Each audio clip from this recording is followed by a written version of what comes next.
चलिए चलते हैं, आपको मुख्यमंत्री भजनलाल शर्मा पहुंचे हैं, चुनावी सभा को संबोधित कर रहे हैं। भाजपा प्रत्याशी जगमोहन मीणा की नामांकन सभा। नीलकंठ महादेव की,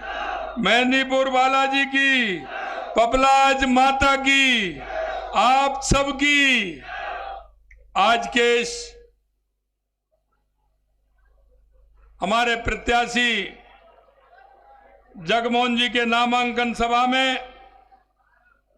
मंच पर विराजमान हमारी पार्टी के मुखिया भारतीय जनता पार्टी के प्रदेश के अध्यक्ष सम्मानीय मदन राठौर साहब, कैबिनेट में मेरे साथी उप मुख्यमंत्री भाई प्रेमचंद बैरवा जी, माननीय मंत्री महोदय किरोड़ीलाल मीणा जी, पार्टी के पूर्व प्रदेश अध्यक्ष अशोक परनामी जी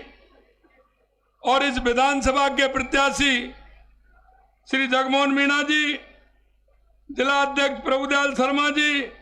प्रदेश के उपाध्यक्ष मोतीलाल मीणा जी, प्रदेश मंत्री अजीत माड़न जी, भूपेंद्र सैनी जी,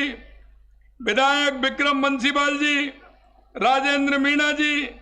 रामविलास जी, भागचंद टाकड़ा जी, संदीप शर्मा जी, लालाराम बैरवा जी, दर्शन सिंह जी गुर्जर साहब, पार्टी के पूर्व जिला अध्यक्ष अभय शंकर जी, टीकम सिंह जी, अमर सिंह कसाना जी, रतन तिवाड़ी जी, सत्यनारायण सारा जी, घनश्याम बालाहेड़ी जी, कन्हैयालाल जी मीणा, श्री राजकुमार जी वर्मा पूर्व सांसद और मेरे सामने बैठे मेरे पूजा योग बुजुर्गों, नौजवान दोस्तों, सभी मेरे भाई बहनों, सबसे पहले तो मैं आप सभी का वंदन करता हूं, अभिनंदन करता हूं और आप इतनी बड़ी संख्या में आए, आप सभी को मैं नमन करता हूं। मेरे भाई और बहनों,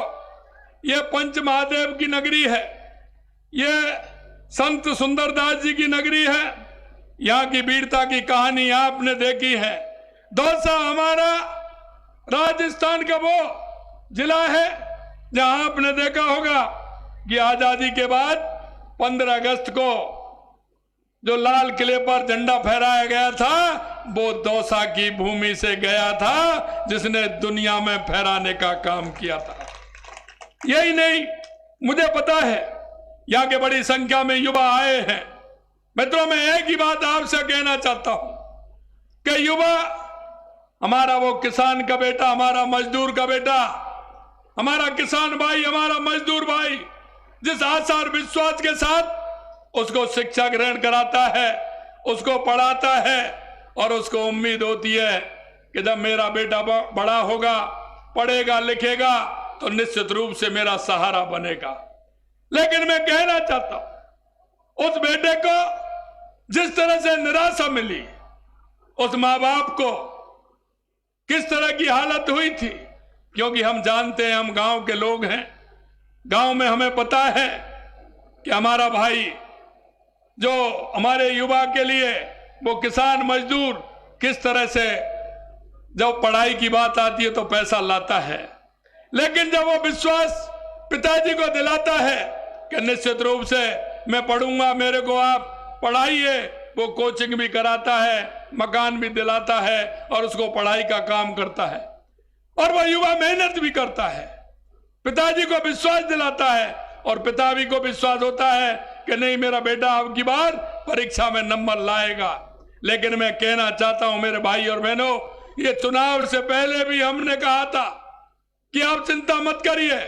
जिसने युवाओं के आंखों में आंसू लाने का काम किया है उसे हम किसी कीमत पर बख्शने वाले नहीं हैं। और आपने देखा है, डॉक्टर साहब ने कहा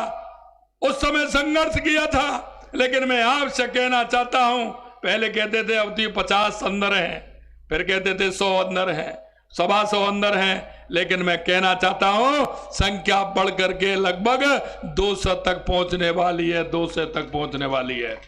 और ये हम विश्वास दिलाते हैं, जो हमने कहा है वो करके रहेंगे। जो हमने कहा है कि कोई भी इस तरह का दोषी होगा उसका किसी कीमत पर छोड़ने वाले नहीं है, ये भी हम आपको विश्वास दिलाते हैं। एक मैं और कहना चाहता हूं, हम चुनाव में गए थे,